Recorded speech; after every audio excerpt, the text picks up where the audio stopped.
क्या हमारे देश में यूसीसी लागू करना बहुत ज़रूरी है? यूसीसी एक ऐसा कानून है जिसमें सभी धर्मों को समान अधिकार मिलेंगे। यूसीसी क्या है? क्या वाकई सभी धर्मों में एक जैसा कानून ज़रूरी है? और क्या शादी, तलाक और संपत्ति धर्म के आधार पर होना चाहिए? और अगर ऐसा हो रहा है तो क्या सच में सभी धर्मों के लिए यह बराबरी की बात है?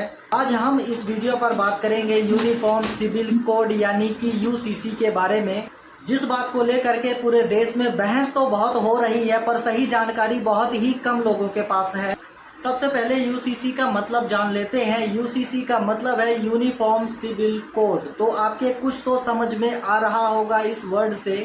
एक ऐसा कानून जो कहता है कि भारत के हर एक नागरिक के पास एक पर्सनल लॉ होना चाहिए, चाहे वो शख्स किसी भी धर्म या जाति या किसी भी पंथ का क्यों ना हो। शादी, तलाक और संपत्ति किसी के भी नाम में करना हो या किसी को गोद लेना हो, सारी चीजें एक ही पर्सनल लॉ के हिसाब से होंगी। यह बात सुनने में बहुत ही आसान और सीधी सीधी लगती है, लेकिन इस बात के पीछे बहुत ही बड़ी गहराई है।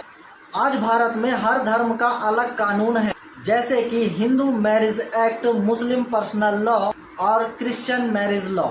और यूसीसी कहता है कि एक देश में एक कानून, ना ही किसी धर्म का भेदभाव, ना ही किसी जेंडर का, और समानता का अधिकार होना चाहिए पूरे देश में। इसी कानून को लागू करने के लिए अब उत्तराखंड सरकार ने बात की है, जहां 2024 में इसका ड्राफ्ट पास हो चुका है। यानी कि उत्तराखंड को पहला राज्य बनाने की तैयारी है जिसमें यूसीसी लागू किया गया हो। भारत के संविधान का अनुच्छेद 44 कहता है कि हर एक राज्य का यह कर्तव्य बनता है कि यूनिफॉर्म सिविल कोड हर एक राज्य पर लागू हो।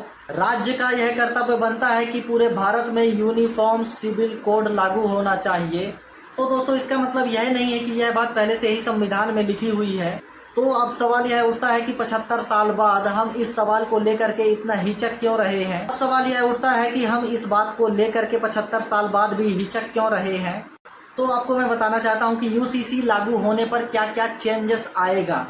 जैसे कि शादियां पहले अलग अलग तरीके से की जाती थी, अभी क्या होगा कि सीधा सीधा शादी सिर्फ एक ही कानून के थ्रू होंगी। सभी की शादियां कानूनी तौर पर ही होंगी और सभी का मैरिज सर्टिफिकेट बनेगा। ना कि किसी मंडप पर शादी होगी और ना ही किसी मदरसे पर कि ऐसे कह दिया कि निकाह कबूल है कि शादी हो गई।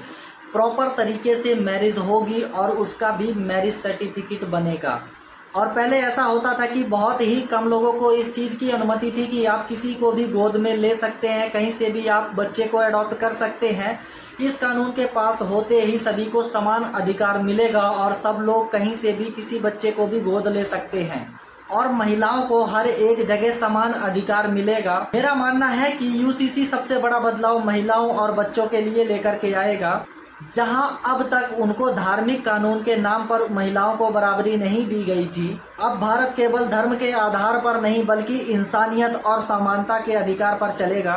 कई लोग कहते हैं कि यह कानून लागू होने से हमारा धर्म खत्म हो जाएगा। दोस्तों, ऐसी कोई बात नहीं है, सबका धर्म जैसा है वैसा ही रहेगा। और बहुत लोग कहते हैं कि हमारे धार्मिक आज़ादी पर यह सीधा सीधा आघात है, सरकार हमारे धर्म पर दखल दे रही है। तो दोस्तों, आपको क्या लगता है कि धर्म के नाम पर भेदभाव जारी रहना चाहिए या इसको हम सभी को खत्म करना चाहिए? अगर आप सभी को लगता है कि पूरे देश में यूसीसी जरूर लागू होना चाहिए तो कमेंट पर जरूर बताएं कि यह लागू होना ही चाहिए।